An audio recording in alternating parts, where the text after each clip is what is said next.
Indonesia dengan segala keragaman budayanya. Salah satu pulau kebanggaan Indonesia adalah Pulau Kalimantan atau dikenal dunia dengan sebutan Borneo.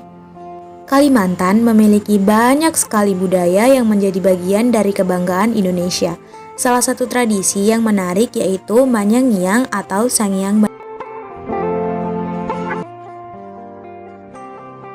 Manyang-nyang ini adalah suatu ritual yang dilakukan untuk pengobatan berbagai macam penyakit dengan bantuan roh leluhur dan tukang sangiang sebagai mediatornya.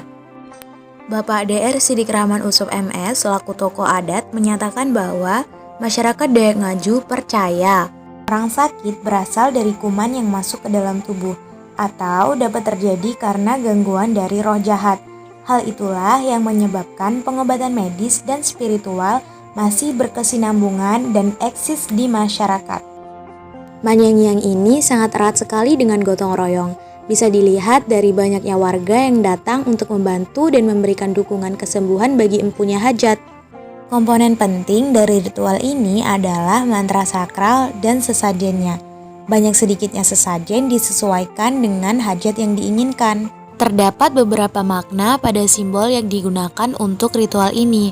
Misalnya bahas atau beras merupakan simbol media komunikasi yang sangat efektif antara manusia dengan Ranjing Hatala atau Tuhan.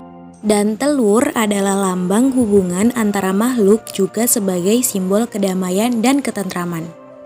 Dalam sesajen juga terdapat hewan. Hewan yang digunakan biasanya babi, kerbau, atau ayam. Darah dari hewan ini melambangkan hubungan antar makhluk, antar manusia, dan fungsinya untuk mendinginkan atau menetralisir hal-hal yang berbau tidak baik. Ritual ini juga diiringi dengan musik kecapi dan rebab sehingga membuatnya menjadi lebih kaya akan budaya. Tahapan awal pada ritual ini adalah manyandah.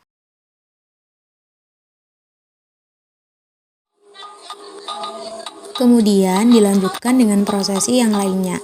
Nah, yang sedang kita lihat ini disebut dengan nyaki malas yang sakit.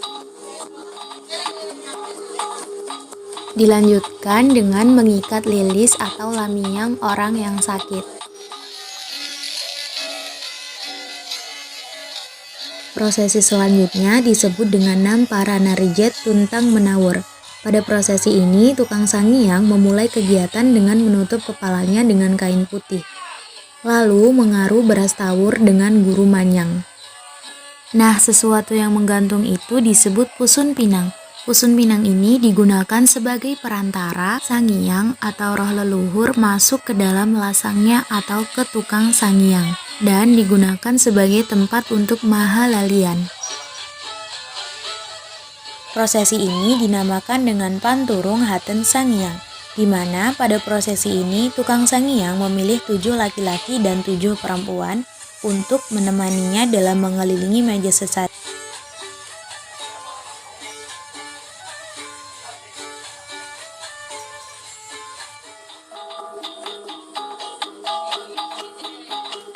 Dalam prosesi pengobatan untuk mengambil penyakit, tukang sangiang menggunakan media daun sawang.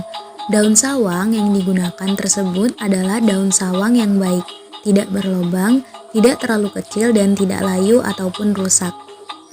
Tukang sangiang mengaruhnya dengan perapian sambil mengucapkan mantra menggunakan bahasa sangiang. Masyarakat percaya bahwa terdapat roh baik dan roh jahat. Roh jahat dinamakan dengan roh butakala. Jika roh butakala masuk ke dalam penyangiang, maka orang yang sakit harus dijauhkan dari penyangiang dan dikunci pada ruangan kamar tertentu yang sudah disiapkan. Ketika roh jahat yang masuk ke dalam penyangiang sudah dihalalian atau dikembalikan ke asalnya, maka proses dilanjutkan lagi. Proses ini dinamakan dengan Mangkuman Juhu Saruk. Pada prosesi ini, tukang sangiang akan menjelaskan tentang pali-pali atau pantangan yang harus ditaati oleh orang sakit. Contohnya, tidak boleh melewati jemuran selama 3 hari, tidak boleh berkunjung ke rumah orang yang melahirkan dan orang yang meninggal selama 3 bulan, dan lain-lain. Sampailah pada prosesi yang terakhir, yaitu Bapapas. Lasang pusung pinang yang digantung diturunkan, kemudian kulitnya dibuka secara hati-hati. Pusun pinang dan tampung papas ini digunakan untuk Bapapas. Orang-orang yang sakit menutup diri mereka dengan kain yang berwarna, lalu akan dipapas oleh tukang sangyang dengan mengucapkan mantra dalam bahasa Sangiang.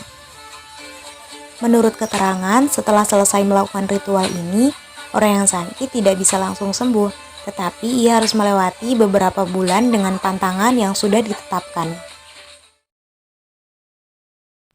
Selain memiliki makna gotong royong yang erat, Manyangyang ini juga memiliki makna bahwa kita harus berusaha dan bekerja keras dengan meminta tolong kepada Ranjinghatala, serta setiap manusia akan selalu membutuhkan pertolongan dari manusia lain dan berhubungan dengan alam. Mengetahui dan mempelajari budaya Indonesia adalah salah satu kewajiban kita. Manyangyang adalah salah satu tradisi yang harus kita lestarikan. Sekian penyampaian feature budaya Dayak persembahan dari Broadcasting Local Wisdom of Dayak Culture.